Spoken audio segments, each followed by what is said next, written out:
하시는 거예요. 제목을 한번 따라해 보시고, 말씀은 권능으로, 말씀은 권능으로, 순종은 역사로. 순종은 역사로. 오늘도 사도행전 23장 11절 한 구절입니다. 읽어 가십시오. 시작. 그날 밤에 주께서 바울 곁에 서서 이르시되 담대하라. 내가 예루살렘에서 나의 일을 증언한 것 같이 로마에서도 증언하여야 하리라 하시니라. 여러분, 제가 설명하고 한 번 더 읽을 거예요. 이 앞뒷머리에 아주 머리 복잡한 일들이 너무 많아요. 이 사도 바울이 죽음을 각오하고 예루살렘에 올라오긴 했는데, 그 예루살렘에서 이 설교를 들어야 될 유대인들이요, 이런 파 저런 파가 있어. 대파 쪽파가 아니고 사두개파, 바리새파, 이런 사람들이 거기에서 논쟁을 하면서 지들끼리 머리끄댕이 잡고서 싸우는 거예요. 왜 싸우는 줄 알아요? 바울을 어떻게 죽일까? 어떻게 죽일까? 이거 논쟁하고 있다니까. 자기들의 지식을 다 동원해서 바울을 이렇게 죽여야 된다, 저렇게 죽여야 된다, 이런 논쟁을 하고 있어요. 요 말씀 뒤에도 마찬가지요. 알아듣들 못하니까 또 논쟁을 하는 거예요. 근데요, 이 모든 논쟁을 싹 잠재우는 한마디, 난 이것 때문에 다시 한번 읽자고 하는 거예요. 이 세상의 모든 흉흉한 파도를 싹 잠재우는 한마디, 그게 오늘 23장 11절에 있는 예수께서 하신 말씀 그대로예요. 그래서 다시 한번 읽어보세요. 진짜 그런가? 읽어보세요. 시작. 그날 밤에 주께서 바울 곁에 서서 이르시되 담대하라. 내가 예루살렘에서 나의 일을 증언한 것 같이 로마에서도 증언하여야 하리라 하시니라. 아멘. 아멘. 저것들이 다 잡아 죽이려고 달려들지만 너 죽지 않는다. 너 죽지 않는다. 너 여기서 죽지 않고 로마까지 가서 네가 증거한 일을 거기서도 할 것이라. 지금 그 얘기예요. 그러니 두려웠던 바울, 마음속에 외로웠던 바울, 나 이제 어떻게 살지? 누가 돕기는 하려나? 하나님께서 어느 순간 나를 살려주시려나?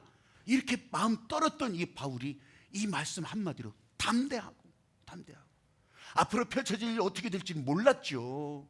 예수님께서 말씀하셨지만 우리는 그렇잖아요. 말을 아무리 많이 들어도 어떻게 될지 어떻게 알아? 그때 가봐야 알지. 그런데 이 바울의 마음속에 예수께서 이렇게 말씀하시니 담대하라. 모든 세상의 흉흉한 파도들, 사람들이 막 난리치는 것 다 잠재우고 담대하라. 이 말씀으로 살아가는 거예요. 저는 오늘 이 말씀을 저와 여러분에게 주신 하나님의 마음이 그거라는 거예요. 세상이 여러분들을 어렵게 만들고, 세상이 여러분들을 무지하게 헷갈리게 만들고, 골 때리는 일들을 많이 주지요. 그런데 여러분 담대하라. 하나님께서 선한 목자로 여러분들을 인도하시니, 여러분 누군가를 인도하는 것이 아니라 나를 인도하시니, 나 자신을 인도하시니 담대하라. 지금까지 은혜였다면 앞으로도 은혜로 열어주실 것이다. 할렐루야. 아멘. 이 하나님의 마음을 오늘 이 한 구절에서 저는 이 마음에 공감하고, 또 이것을 전하라고 하시니까 저는 여기서 전하게 되는 거예요. 너는 여기서 죽지 아니하리라. 보세요 여러분, 예수 그리스도 안에서 산다고 하는 거, 하나님의 은혜로 산다고 하는 이건 논쟁으로 사는 게 아니에요. 공부로 사는 게 아니라고. 신학적인 이론으로 사는 게 아니라고. 실제로요, 나는 예수로 사는 사람이라고 했을 때 이건 논문 100편 읽어서 예수로 사는 걸 알겠어요? 아니에요. 성경을 몇 구절을 외운다고 그래서 예수로 사는 사람 되냐고? 그렇지 않다고. 글을 못 읽어도, 글자 한 줄을 못 읽더라도, 말 한마디를 입에 뗄 수도 없는 사람이라도 내 안에 예수 그리스도가 내 인생의 주인이 돼서 여기에 이따만한 씨앗으로, 아니면 작은 씨앗으로, 씨앗처럼 예수님에 대한 소망이 들어와 있다면 이 씨앗이 살아있어서, 예수로 살아있어서요, 어떤 상황일지라도 씨앗은 싹을 내잖아요. 싹을 내. 땅이 덮어 있어도 그 땅을 뚫고 나오는 거예요. 바위가 눌려 있다면요, 그 옆에 삐짓고 또 싹이 나오는 거예요. 여러분, 예수로 산다는 게 이런 거예요. 부활의 소망을 가지고 하나님 은혜로 사는 소망이 이런 거예요. 세상이 여러분들을 다 어둡게 만들고, 여러분들 머리 아프게 만들고, 여러분들 눈물 나게 만들지만, 여러분 안에 예수로 살 때, 이 예수로 사는 것이 이 씨앗의 생명력처럼 하늘나라 소망을 위해서, 여러분 인생의 행복한 길을 위해서 그렇게 열어주신다는 거예요. 이게 오늘 여기 온 목적이에요. 아멘. 이게 오늘 여러분들이 예배드리게 하시는 하나님의 목적이라고. 할렐루야. 아멘. 찬양할 때도 그래요. 오늘 시작하면서 찬양도 다 그렇잖아요. 여러분 잘 몰랐던 찬양일 수도 있어. 그런데요, 찬양하면서 느껴지잖아요. 왜 그림을 봅니까? 여러분들은 왜 화초를 가꿉니까? 그 화초를 가꾸면서 어항 속에 금붕어를 보면서 여러분들이 거기에 투영이 되잖아요. 야, 내가 돌보니까, 내가 이렇게 가꾸니까, 내가 아껴주니까, 사랑하니까 이렇게 잘 자라는 것을 보잖아요.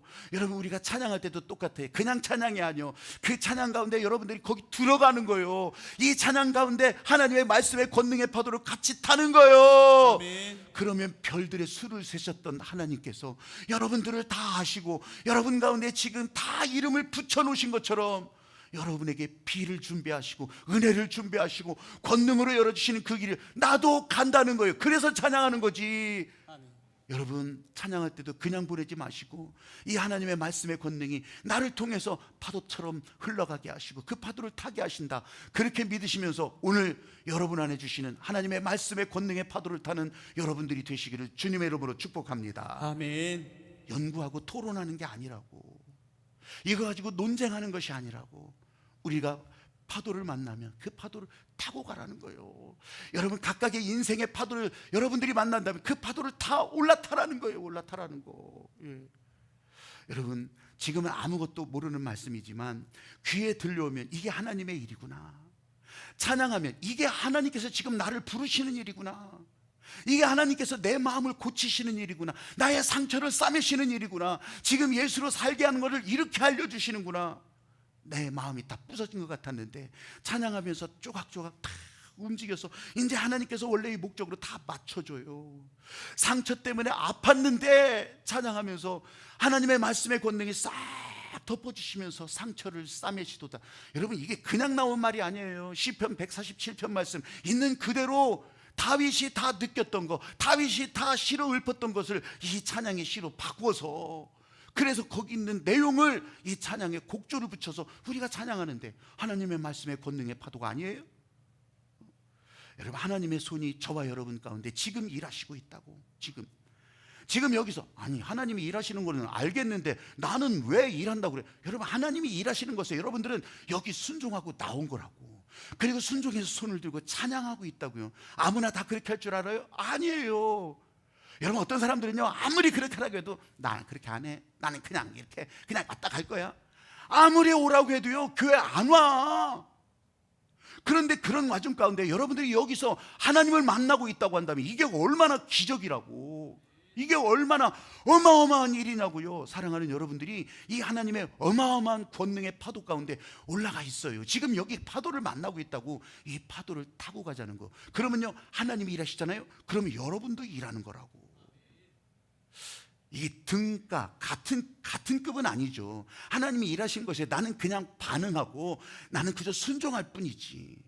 이걸요, 사람들이 이상하게 생각해. 나도 일하는데, 내 지분이 있는데, 나도 이만큼 했는데, 내가 이만큼 하니까 하나님이 일하시는 거지, 이렇게 생각을. 여기 이거 찍어야 돼. 이거 하나님이 일하실 때 나는 거기에 따라가는 것만으로도 내가 일하는 거라고요. 여러분, 하나님이 일하시고 나는 따라가는 그 장면을 한번요, 이렇게 사진을 한번 딱 찍어볼까요? 사진 한번 딱 찍어보면 정지가 돼 있지.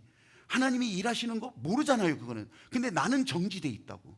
내 주변 모든 여건 상황도 딱 정지된 것 같은데 하나님의 권능은 흘러가고 있다고 하는 거. 할렐루야. 아멘. 저 밤하늘의 사진도 마찬가지예요. 사진 찍어보세요. 그냥 꼼짝않고 그대로 있는 거지. 근데요, 그냥 꼼짝않고 있는 게 아니잖아.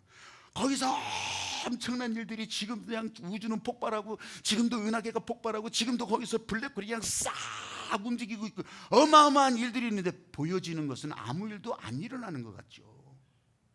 여러분, 하나님이 일하시면 여러분들도 같이 일하고 있다고 하는 거. 나 혼자가 아니에요. 여러분, 내동댕이 치지 않는다고. 하나님의 말씀하시는 그 권능의 방향을 따라가잖아요. 그러면 하나님이 일하실 때 여러분도 일하는 거. 할렐루야. 아멘. 오늘도 그렇게 이 자리에 나와서 하나님이 일하실 것에 여러분 순종하고 있다는 거. 그럴 때 여러분 안에 실제로 이게 목적이 바뀌면 안 되죠. 내가 이렇게 평안하기 위해서, 내가 이렇게 내가 낫기 위해서, 내가 이게 하나님 앞에 내 길을 열기 위해서 교회에 나왔어요. 아니요. 하나님이 일하시는 것에 여러분이 순종해서 나왔으면 그 다음은 어떻게 하는지는 모르지만 필요한 대로 열 때는 열어주시고, 고칠 때는 고쳐주시고, 또 막을 것은 막아주시고, 피할 것은 피하게 하시고. 할렐루야. 아멘. 내 일이 아니라고. 하나님이 여러분을 복되게 하시려고 열어주시는 그 일들이라고요. 아니, 그래도 진짜 내가 어떻게 알아 그거를, 막 이렇게 생각하잖아요.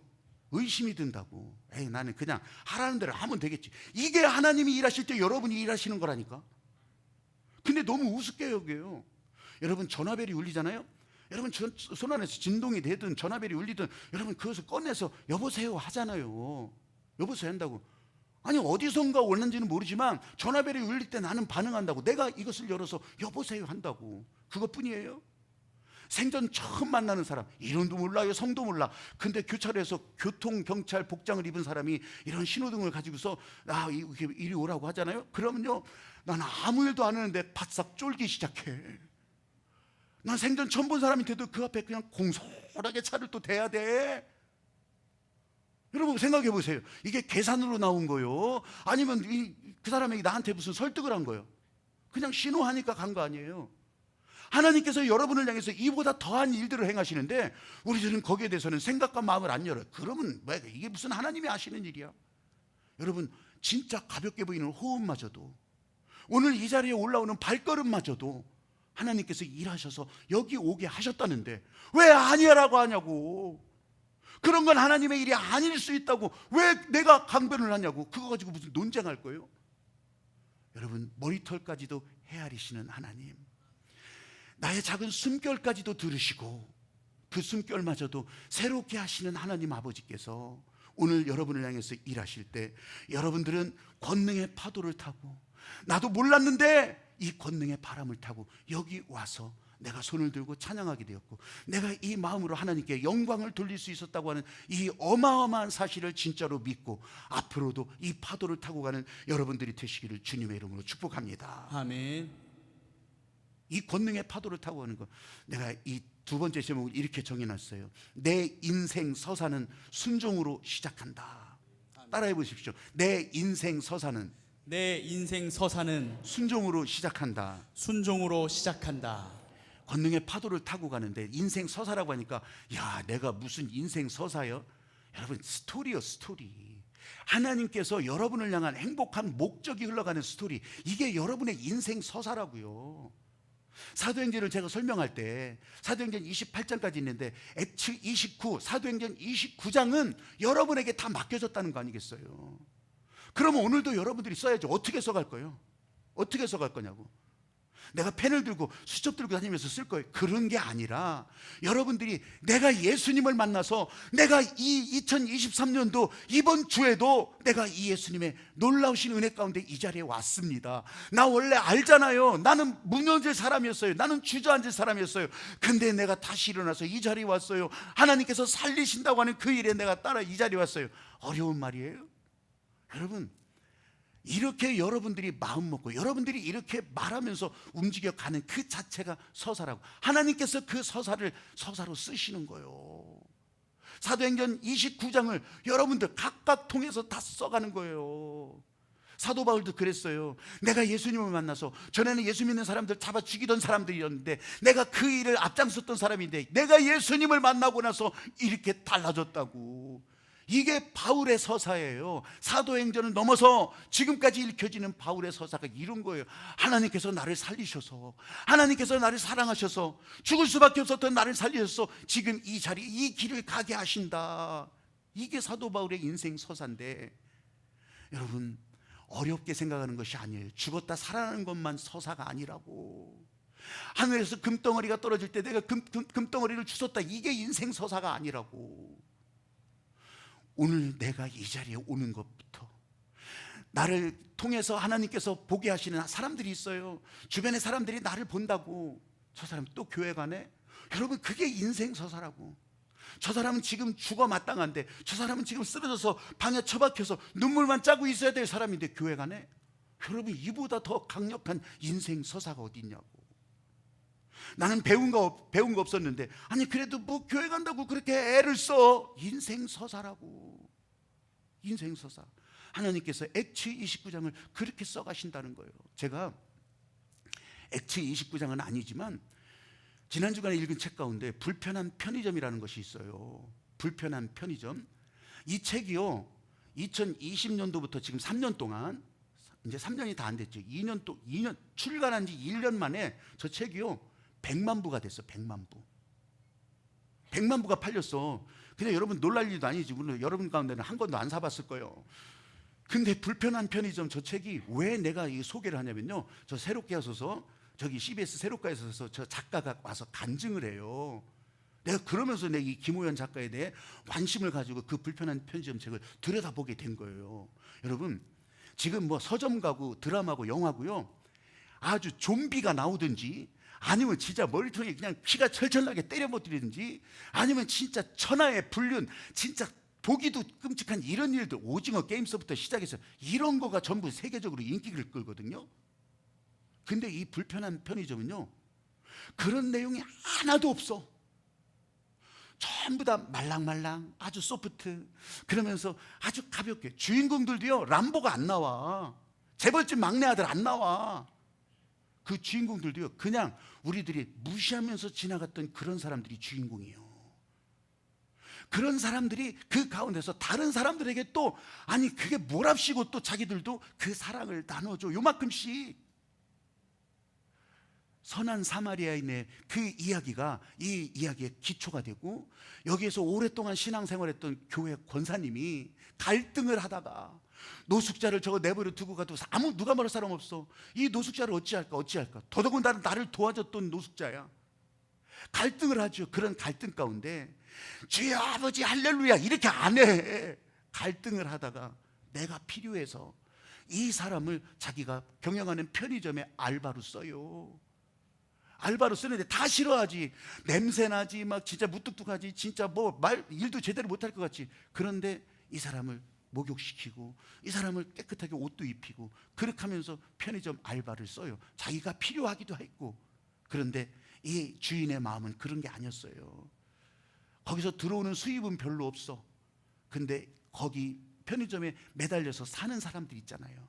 그 사람들을 살게 하려고, 더더군다나 이 노숙자를 또 살게 하려고 그런 마음으로 이 알바로 사용하는 거예요. 그러다가 이제 편의점이 편해서 편의점인데 불편한 편의점이라고 하는 제목을 가지게 되는 거예요. 왜냐하면 이 노숙자가 그렇지 않을 줄 알았는데 사람들의 마음을 공감하고 그 사람들의 옆에 같이 있어주고, 삼각김밥, 시간이 지난 삼각김밥이라 다 버릴 거지만 그거 하나 놓으면서 이 마음을 움직이고, 그리고 무너질 사람들을 다시 이렇게 세워주고 갈 길 가게 하는 그런 일을 하더라니까. 이게 무슨 소설의 주제가 될 만한 내용이에요? 근데 이게 주제가 돼서 100만 부가 팔렸어. 2편이 나왔는데 이것도 벌써 40만 부가 팔렸어. 3개 나라에 8개 나라에 벌써 이 책을 판권이 팔렸어. 판권이 팔려서 대만 같은 데는 이 소설이 나오자마자 벌써 1등이야. 베스트셀러. 나는요, 이 기독교 관련 서적이, 기독교 복음의 내용을 적고 있는 이 서적이 종합 1위라고 하는 것이 믿겨지지도 않지만 하나님께서 이 코로나 이후에 열어갈 때 길을 이렇게 보여주시는구나, 그걸 알게 된 거예요. 제가 지난번에 도대체 우리에게 이방인이 어디입니까 했을 때 교회를 쉬고 있는 사람들, 아니면 교회를 까고 있는 사람들도 마찬가지야. 이런 사람들에게 어떻게 전해줄까? 논쟁 아니라 이거예요. 그들에게 설득 안 된다 이거예요. 그럼 뭘로 보여줄까? 나는 속으로 진짜 기도하면서도 그런 마음이, 어떻게 새로운 방향을 보여주실 텐데 어떤 답이 나올까? 여러분, 인생을 오래 사신 분들을 알잖아요. 이렇게 혼란한 시대, 아니면 갈 길을 모르는 시대, 정답이 어디 있었냐고. 80을 살아도 90을 살아도 살아보니까 다 그때는 그게 정답인 줄 알았어. 근데 가보니까 그게 정답이었어요? 아니에요. 매 시대마다 완전한 답이 있다고. 저 서점에 가봐요. 이걸 이렇게 해야 오래 살고, 이렇게 해야 부자 되고, 이렇게 해야 공부 잘하고, 별게 다 있어. 근데 그게 정답이냐고. 정답 아니었어요. 여러분, 그 방향을 따라가면서 그 방향을 가는 가운데 한 사람 각각에게 부여해 주신 그 가치가 발휘될 때 그게 답이더라고. 하나님은 정답을 요구하지 않으세요. 그냥 한 사람이 그 자리에서 순종하기를 원하시는 거지. 이걸 모르는 사람들은 여전히 정답을 찾는 사람들이 되는 거고, 우리는 기도를 멈추지 않고 그 길을 따라가는 사람들이 되는 거고, 불편한 편의점에서 그걸 알려주는 거더라고. 복음으로 사는 거, 하나님의 은혜로 산다는 것이 뭘까? 눈 뒤집어지고 그냥 벌떡벌떡 다 일어나고 이런 것뿐만이 아니라, 이렇게 바로 옆에서 지금 내 삶에서 갈등도 하지만 정답이 아닌 것 같은데 그 길에 순종하면서 가다 보니까 하나님이 그것을 이렇게 복되게 만들어 놓으시고 은혜로 열어주셨다는 거예요. 사도 바울을 로마로 보낸다고 해요. 로마로 보낸대. 너 여기서 죽지 않아. 로마에 가서 살 거야. 거기서 증거할 거야. 이러고 읽을 때마다 그런 생각 안 드세요? 나한테 로마는 도대체 어디야? 이게 나하고 무슨 상관이 있어? 난 성경 속에 배역도 없고 내 이름 한 줄도 없어. 하나님이 나를 사용하실지 마실지 그건 난 상관도 없어. 그런데도요, 그런 마음에, 우리들 마음에요, 은혜는 받고 싶잖아. 축복은 받고 싶잖아. 로또 샀으면 당첨되고 싶잖아요. 하나님께서 원하시는 것은 하나도 상관없고 나한테 잘 되는 도깨비 방망이만 가지면 좋겠다. 이게 우리들의 마음 아니었던가요? 내가 이 마음을 가졌어도 솔직히 표시는 안 나. 몰라. 더더군다나 목사라 그냥 침을 튀겨가면서 설교하면 얼마나, 야, 저 사람은 진짜 예수님 동생쯤 되는가 보다. 아니요. 내 안에도 그런 마음이 언제나 뿔떡뿔떡 다 일어난다고요. 그럼에도 불구하고 하나님의 말씀의 권능이 압도하면, 나를 다스려 주시면 이렇게 일어나는 이런 마음들도요, 잠잠케 하시고 세상의 옆에서 꼬드기고 여기서 유혹하고 이런 것들도요 다 다스려 주시고, 그래서 이방인이 어디였어요? 교회를 쉬고 있는 사람들. 그럼 그 사람들에게 어떻게 하라는 거예요? 인생 서사를 보여주라는 거예요. 아니, 나는 쓰지도 못하는데. 걱정하지 마시오. 하나님께서 여러분을 붙들고 여기까지 인도하셨으면 이만큼이 여러분의 인생 서사예요. 아멘. 다른 사람들이 안 보는 것 같아도 여러분들의 발걸음을 보고 있다고. 설날 명절 감사의 예배분만 보는 게 아니에요. 그것을 갖다 놓는 여러분을 보고 있다고.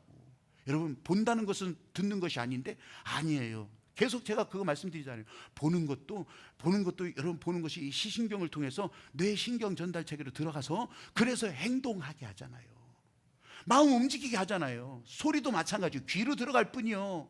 눈으로 보든지 귀로 들어가든지 다 이게 하나님께서 지금 보이시고 말씀하시고 권능의 파도를 타게 하시는 그런 일들이라고.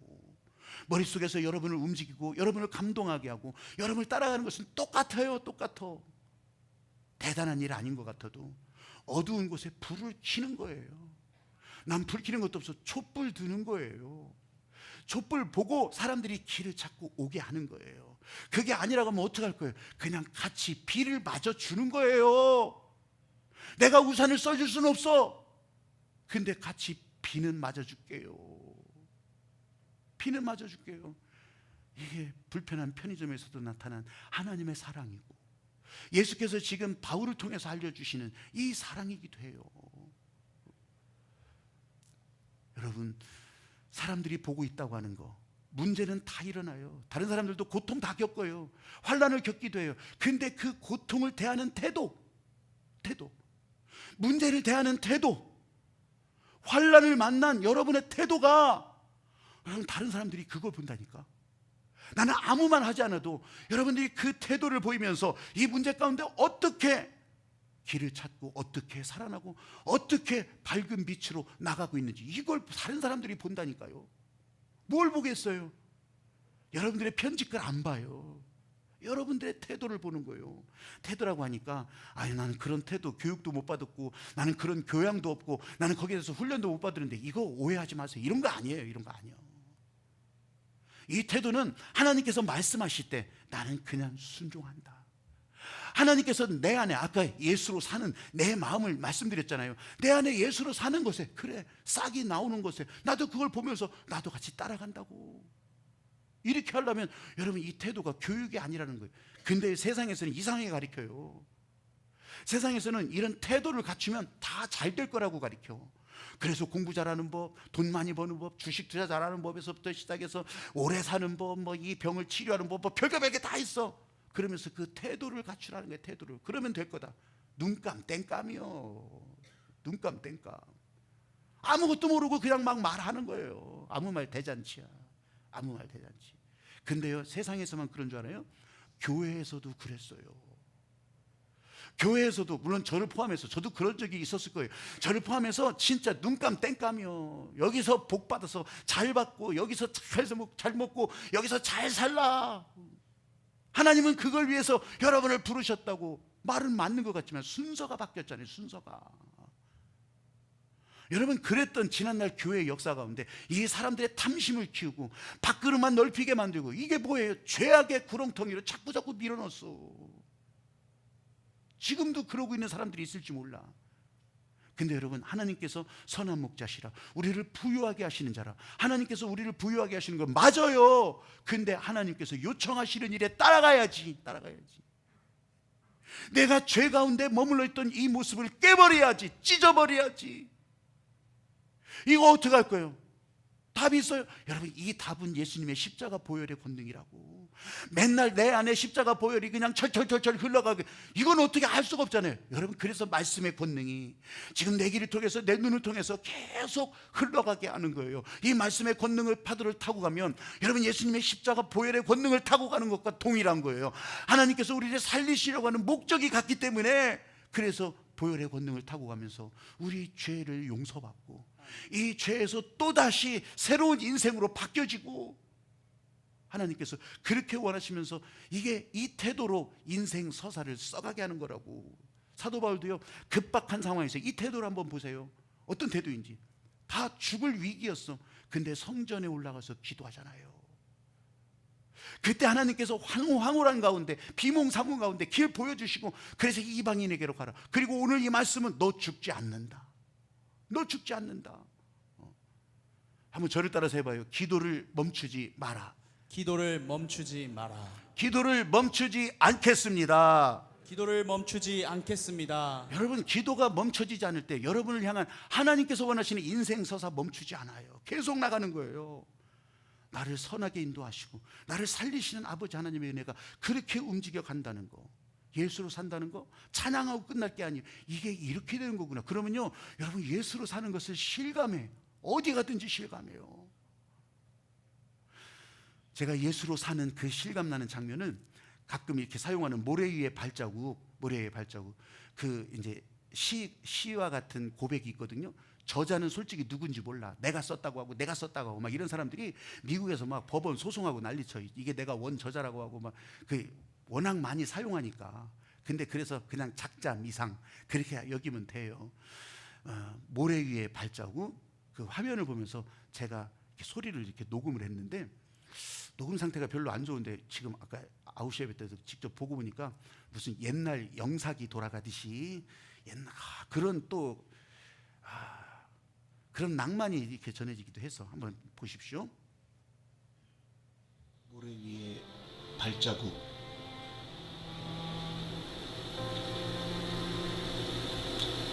어느 날 나는 꿈을 꾸었습니다.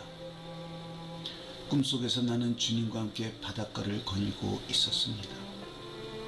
하늘 위로는 내 인생의 여러 순간들이 마치 영화의 한 장면처럼 지나가고 있었습니다. 나는 각 장면마다 두 사람의 발자국이 모래 위에 새겨져 있음을 발견하였습니다. 그중 하나는 나의 것이었고 다른 하나는 주님의 것이었습니다. 내 인생의 마지막 장면이 나와 주님에게서 사라지려는 순간, 나는 모래 위에 남겨진 발자국들을 뒤돌아보았습니다. 내 인생의 행로에서 여러 번 오직 한 사람의 발자국만 남겨져 있음을 발견하였습니다.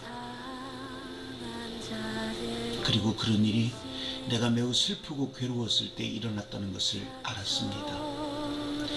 이런 사실로 인하여 너무나 괴로웠던 나는 주님께 물어보았습니다.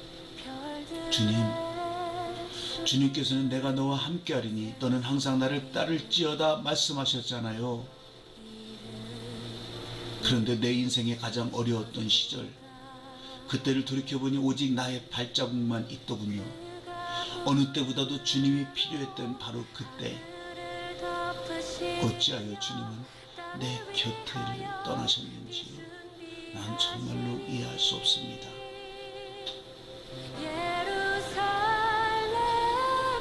사랑하는 나의 아들아, 나는 너를 누구보다 사랑한단다. 네가 시련과 고통을 당하고 있었을 때 나는 한 번도 네 곁을 떠난 적이 없었느니라. 네가 한 사람의 발자국밖에 볼 수 없었던 바로 그때는 내가 너를 업고 갔었다. 위기의 시대라고 하고요, 불확실성의 시대가 더 깊어진다고 해요. 몰라요. 아무도 살아보지 않았던 그런 시대니까. 그런데 그곳을 향해서 우리를 보내시는 거예요. 그런데도 오늘 말씀으로 우리를 확인시켜 주시는 거예요. 너희 죽지 않는다. 그곳에서도 여기서 증거한 은혜를 그곳에서도 증거하리라. 예수님께서 주신 이 말씀이 저뿐만 아니라 여러분에게도 동일하게 지금 새겨질 수 있게 되기를 소망합니다. 아멘. 하나님께서 선한 목자시고 여러분 지금까지 은혜 인생, 앞으로도 은혜 인생, 하나님께서 인도하시는 이 일에 따라가는 것부터 이게 행복이라고 하는 거, 이런 반응을 할 수 있는 살아있는 여러분이라고 하는 거, 이 행복한 여러분으로 예수로 사는 그런 여러분으로 우리 주님께서 부르셨는데, 여러분 그 길에 진짜 함께 하기를 소망합니다. 그 길을 여러분들도 마음에 새기면서 죽지 않고 사는 길 가는 여러분이 되기를 주의 이름으로 축복합니다. 아멘. 여러분 찬양하면서 우리 같이 기도하기를 원해요. 내 인생의 서사를 이렇게 써가는 거구나. 내가 의무가 아니라 하나님께서 써가신다고 하니까 나는 그저 그 길을 가기만 하면 되는구나. 이 찬양하면서 같은 마음이